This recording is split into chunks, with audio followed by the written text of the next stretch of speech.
We have arranged this puja specially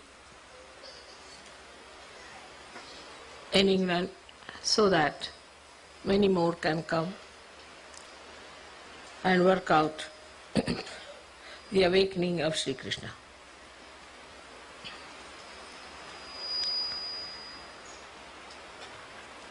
Gita was written long time back, and it has been translated into so many languages, and lots of commentaries and criticism has been there.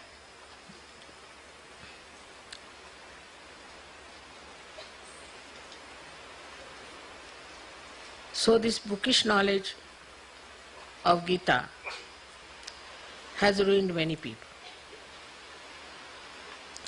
And even today you find there are many people who are selling the books of Gita all over and making it into a bookish knowledge. I don't think Krishna ever thought that his knowledge will be sold out like this to every Tom, Dick and Harry. As now, as you know, the Jehovah's Witness, they are also selling Bible. So it has become a marketing company for Sri Krishna's Gita. There have been lots of horrible things against the real religion of ascent. And Krishna has said whenever there is the decline of religion, which is true today very much, and whenever there is the saints being tortured, I come on this earth to save the saints and to destroy all the negative forces and the devils, you call them Rakshasas. Dushtas they are called as, cruel people.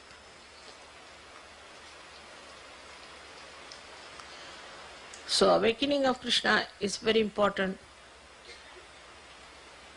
that within us he should arise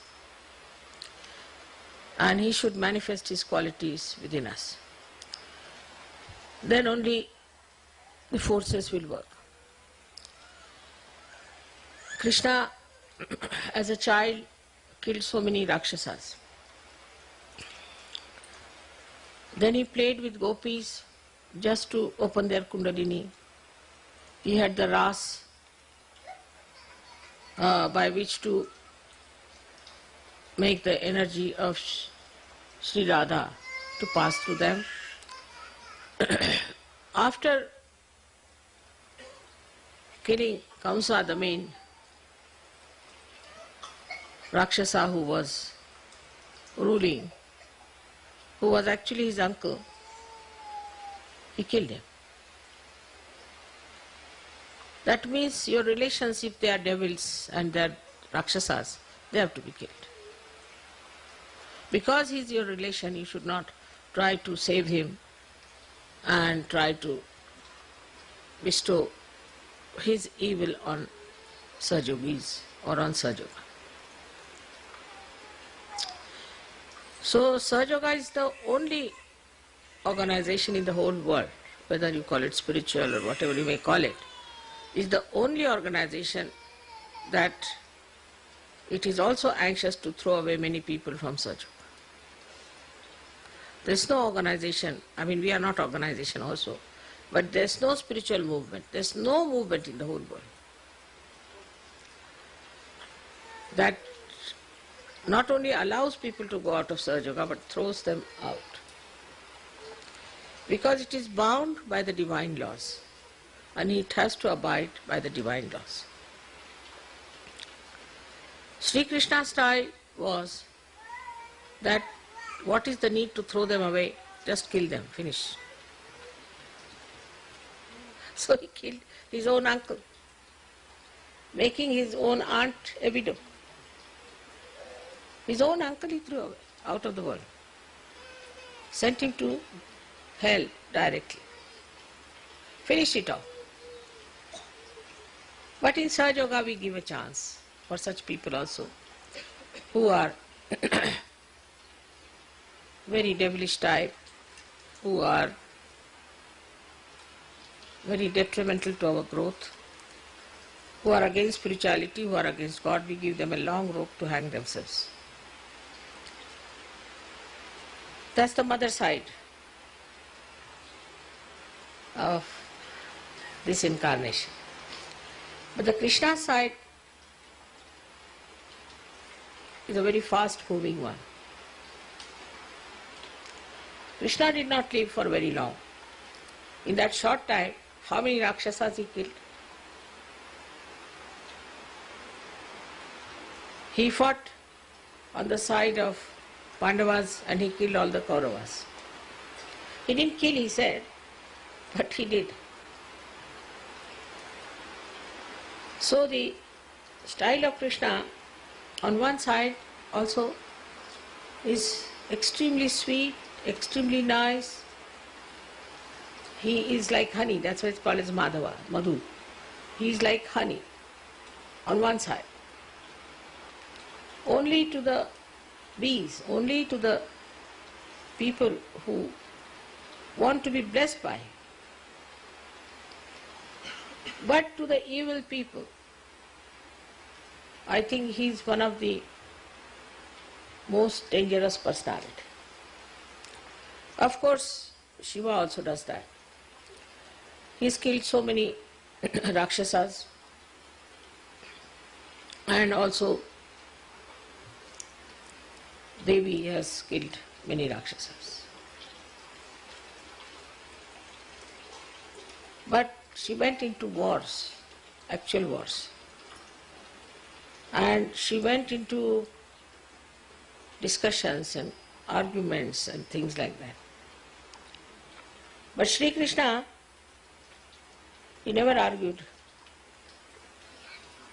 And he knew how to get rid of them, one by one. And he played some tricks on them. One of them I'll tell you. There was a Rakshasa who, by pleasing Shiva, had got a blessing.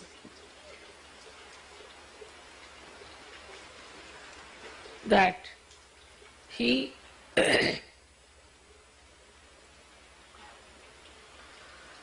is sleeping, and in his sleep anybody wakes him up.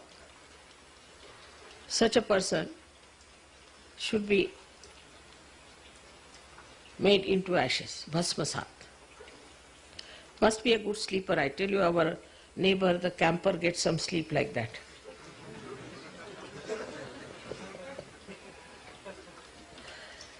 And he said, I should not be disturbed if I am sleeping. So Shiva thought it's a very simple thing, you see. Why should anybody disturb this whole journey? And he would be sleeping in some cave somewhere, so it's all right. He didn't think it would be quite dangerous.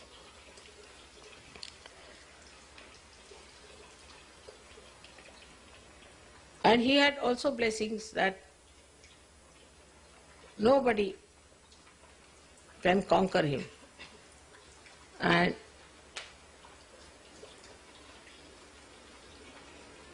he cannot be disturbed by anybody who tries to conquer this boon on him.